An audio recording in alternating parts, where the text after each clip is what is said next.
زمزم پھر برآمد ہو گیا۔ کئی سو سال پہلے جب قبیلہ جرہم کو مکہ سے نکالا گیا تو وہ جاتے ہوئے زمزم کے چشمے کو بند کر گئے تھے۔ جناب عبد المطلب کو یہ عزت حاصل ہوئی کہ انہوں نے زمزم کا چشمہ دوبارہ برآمد کر لیا۔ کہا جاتا ہے کہ اللہ تعالیٰ نے ان کو خواب میں زمزم کی جگہ بتائی۔ اس وقت ان کا ایک ہی بیٹا حارث تھا۔ اس کو ساتھ لے کر انہوں نے خواب میں بتائی گئی جگہ پر کھدائی شروع کر دی، یہاں تک کہ زمزم کا چشمہ برآمد ہو گیا۔ اس سے ان کی عزت اور توقیر پہلے سے بھی بڑھ گئی۔ عجیب منت۔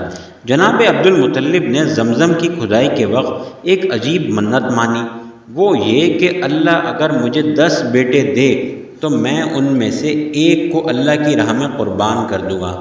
جب اللہ نے ان کی یہ دعا پوری کر دی تو ایک دن وہ سب بیٹوں کو اپنے ساتھ خانہ کعبہ میں لے گئے تاکہ قرعہ ڈال کر معلوم کیا جائے کہ کس بیٹے کو قربان کیا جائے۔ جناب عبداللہ۔ جب قرعہ ڈالا گیا تو وہ 17 سالہ عبداللہ کے نام نکلا جو جناب عبد المطلب کے سب سے خوبصورت اور پیارے بیٹے تھے۔ عبد المطلب اپنے ارادے کے پکے تھے۔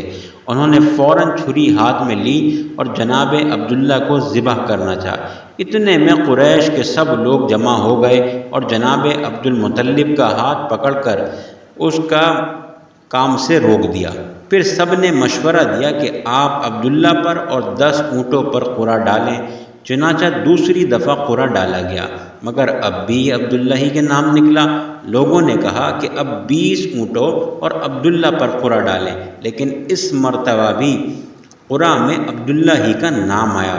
لوگوں کے اصرار پر عبد المطلب ہر دفعہ 10 اونٹ زیادہ کر کے قرعہ ڈالتے رہے مگر ہر بار قرعہ عبداللہ ہی کے نام نکلتا رہا۔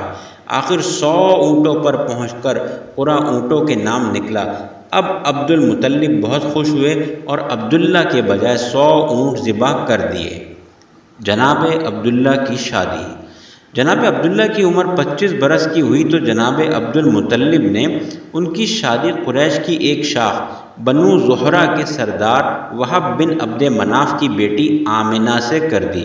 وہ اپنی قوم کی سب سے اچھی لڑکیوں میں شمار ہوتی تھی۔ جناب عبداللہ کی وفات۔ شادی کے چند ماہ بعد جناب عبداللہ ایک تجارتی قافلے کے ساتھ شام گئے۔ وہاں سے واپس آتے ہوئے یثرب پہنچے تو بیمار ہو گئے اور اپنی دادی سلمہ کے خاندان میں ٹھہر گئے۔ وہیں 1 مہینے کے بعد وفات پا گئے اور یثرب ہی میں ان کی قبر بنی۔ یہی عبداللہ ہمارے رسول پاک صلی اللہ علیہ وآلہ وسلم کے والد تھے جو آپ صلی اللہ علیہ وآلہ وسلم کی پیدائش سے پہلے ہی دنیا سے چل بسے۔